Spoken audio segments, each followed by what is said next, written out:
Hello everyone. Before we start, make sure to like and subscribe to the channel and leave a comment with where you're from and what time you're watching. That way, YouTube will keep showing you stories just like this one. There are places in America where the map fades, where roads don't lead anywhere, and where families have lived for generations with no outsiders daring to step in. Imagine a valley where the same last names repeat in every graveyard, where secrets rot beneath the soil, and where a child can grow up calling the same man both uncle and father. Tonight, we open a door that was never meant to be opened.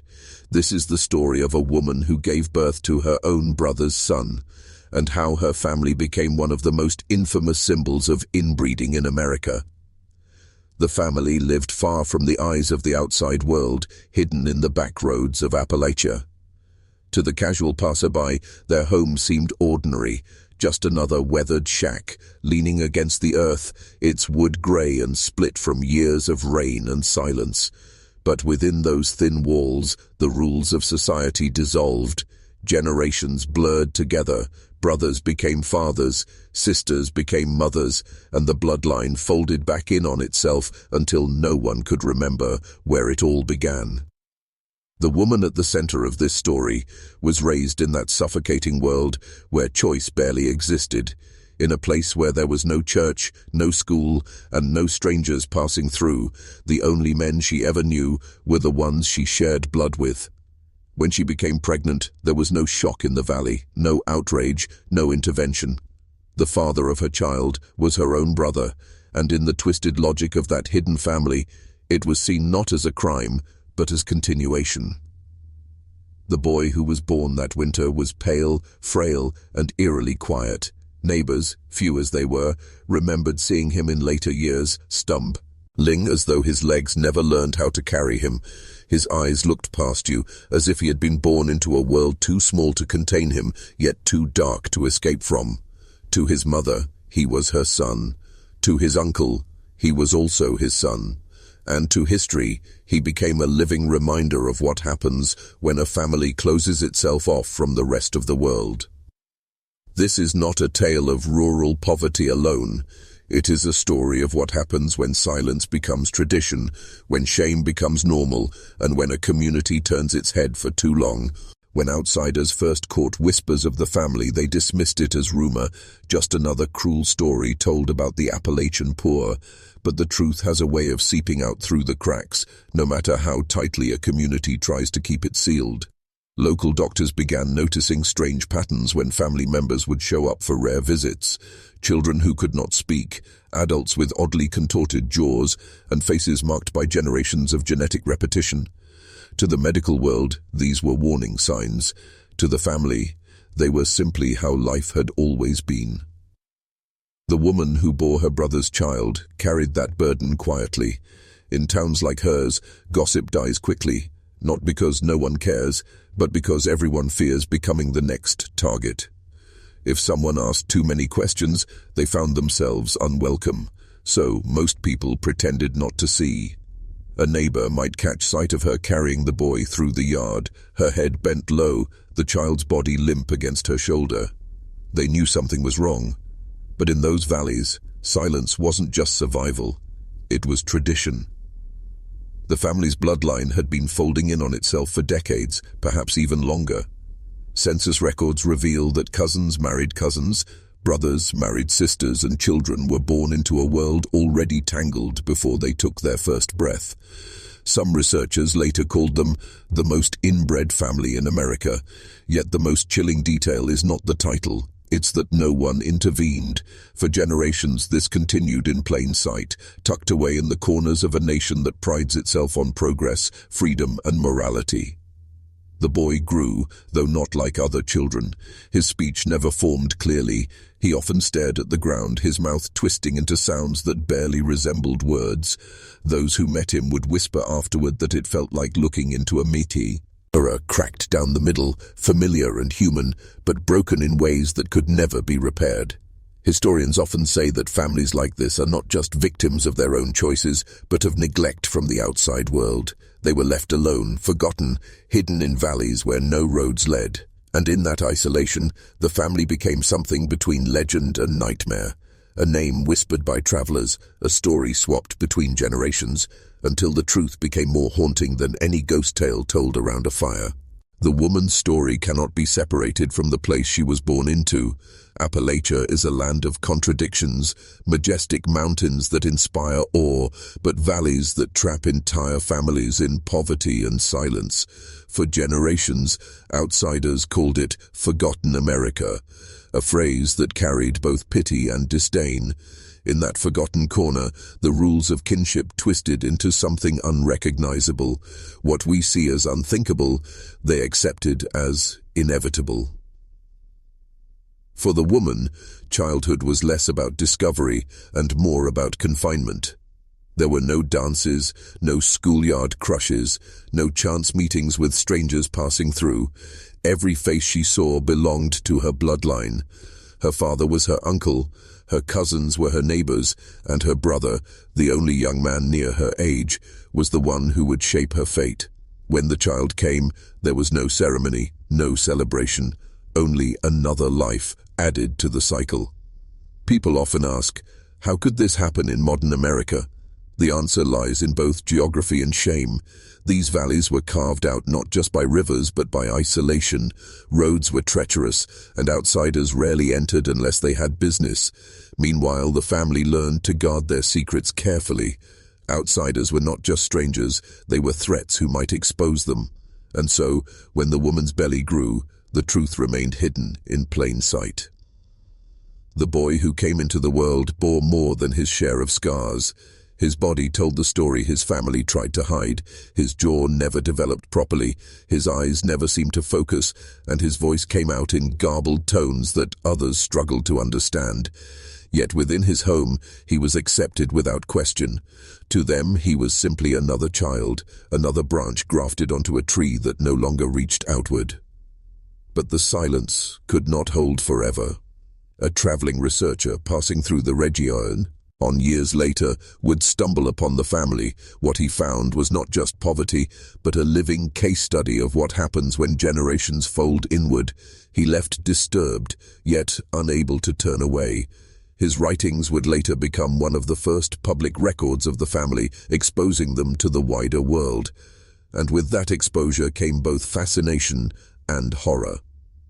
The woman's secret, once confined to whispers, became a headline, and the boy, born of brother and sister, was no longer just a child of the valley. He became a symbol of America's darkest hidden truth. When the story finally reached the outside world, it spread like wildfire. Journalists, anthropologists, and even curiosity seekers began tracing their way into the valley. What they found was unsettling. Homes falling apart, families speaking in broken patterns of sound, and children whose eyes seemed to drift in opposite directions as if unable to anchor themselves to reality. The family, once hidden by distance and silence, became a spectacle. But the most disturbing detail was not their appearance. It was the complete absence of shame. To outsiders, their lives looked like tragedy. To them, it was simply the way things were. Generations had been raised to believe there was nothing unusual about brothers fathering sisters' children or uncles raising their nieces as wives. The cycle was so deeply rooted that many no longer recognized it as wrong. It was tradition, distorted, but unbroken. The woman, now older, carried her history in silence. She rarely spoke of the child's father. To admit the truth was to invite ridicule, judgment, and intervention from a world she had been taught to fear. Instead, she continued living as though nothing had happened. Her son grew into a young man whose body betrayed him with every step, yet whose existence no one dared challenge. Outsiders who encountered him often described a feeling of unease, as if standing in the presence of someone caught between two worlds, half child, half ghost of his family's choices. And still, the town nearby kept its silence. In small communities, secrets are not shouted but whispered, and everyone knows that looking too closely can bring trouble to your own door. The woman's neighbors may have pitied her, but pity was never strong enough to spark action. They looked away, just as their parents had, just as their grandparents had, and so the cycle survived another generation. It is easy to condemn the sorcerers, from a distance, to shake our heads and call it monstrous. But what makes this story truly haunting is the reflection it casts back at us. How many other families tucked away in hidden corners of America carried secrets no one dared uncover? How many children grew up with truths that could never be spoken aloud? The woman who gave birth to her brother's son did not set out to make history, yet, by living her life in silence, she became the unwilling face of America's most infamous inbred bloodline. If you're still watching, you're already braver than most. Tell us in the comments, what would you have done if this was your bloodline? Would you have spoken out, or kept the silence alive? By the time the family's story was documented in detail, America had already begun to shift. Television had reached nearly every home, the interstate highway system was connecting distant towns, and outsiders could no longer ignore the pockets of isolation that dotted the nation. Yet in those Appalachian hollows, time seemed to stand still. The woman's son, her brother's son, was a living reminder that the past was not gone, but still breathing in the present. Researchers who visited often described the family in unsettling terms. They noted the vacant stares, the strange vocal sounds that replaced language, and the inability of many to function outside the home. Some called it a tragedy of genetics, others, more cruelly, labeled them freaks. But the truth was far more complex. This was not a carnival attraction. It was a lineage shaped by neglect, poverty, and silence. These people were not monsters. They were humans who had been abandoned by both the world and by history. The woman herself rarely appeared in reports, perhaps out of shame, perhaps because she avoided contact altogether. But her son was impossible to ignore. Those who saw him described him as restless, pacing the yard for hours at a time, or sitting motionless with his hands twisting together, as though caught in a storm only he could feel. He was a boy born into a prison not of iron bars, but of blood. And still, within the valley, he was loved. His mother defended him fiercely, though she knew the truth of his fatherhood could never be spoken aloud. To admit that her brother was also her child's father would have meant exposing not just herself but the entire family. Instead, she carried the weight silently. No, the world would never see her son as just a boy. To outsiders, he was a symbol. To her, he was flesh of her flesh, no matter how he came into being. This haunting paradox, love existing inside a nightmare, may be the hardest part to confront. Because in the end, this family was not only a story of deformity or shame, it was also a story of people doing the only thing they knew, surviving within the narrow walls of the world they were given. As word spread beyond the valley, the family's existence transformed into something larger than life. Documentaries, articles, and hushed conversations all carried their name like a warning. Some came to gawk, others to pity, but few truly understood. The woman's secret, her son born of her own brother, was no longer just a private horror. It had become a lens through which outsiders examined the deepest fears about human nature, isolation, and the fragility of family. Reporters who ventured into the region often left shaken. The faces they saw were haunting, yes, but what lingered longer was the atmosphere. A silence that pressed down like a weight, broken only by the strange cries and murmurs of children who could not form words. The family's land felt frozen in time, untouched by the progress that swept the rest of America. Some compared it to walking into another century, a pocket of the past where society's rules had never taken root. The woman, meanwhile, grew older, her body bent with years of hard living, her eyes lined by both weather and memory. By then, she had watched her son grow into adulthood, carrying with him the undeniable evidence of their bloodline. For her, each passing day was a reminder of the night she conceived a child with her own brother. And yet, to those close enough to glimpse her life, there was no sign of regret. Only endurance. Only the instinct to protect. Outsiders tried to explain what had happened through science, genetics, isolation, poverty. But science could not capture the weight of shame carried through generations, or the way entire communities conspired in silence. This was not only biology, It was sociology. It was history. It was the darker side of America that textbooks refused to print. Some even argued that exposing the family was its own kind of cruelty. To thrust their lives into the spotlight was to strip away the little privacy they had left, turning them into objects of fascination. Yet others believed that the world needed to see that hiding such truths only allowed them to fester.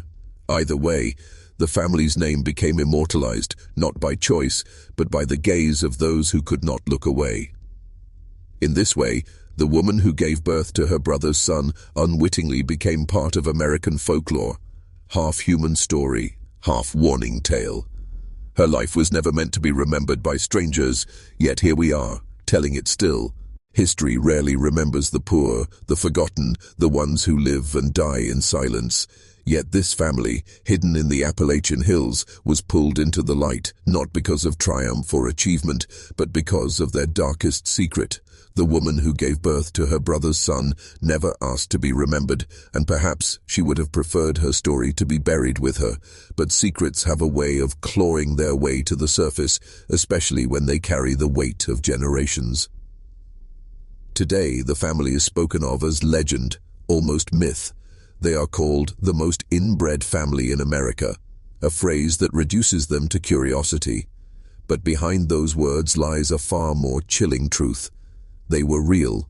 They lived, they suffered, they laughed, and they loved, just as any family does. Their tragedy was not that they were different, but that their difference was born of a silence so deep that no one dared to break it.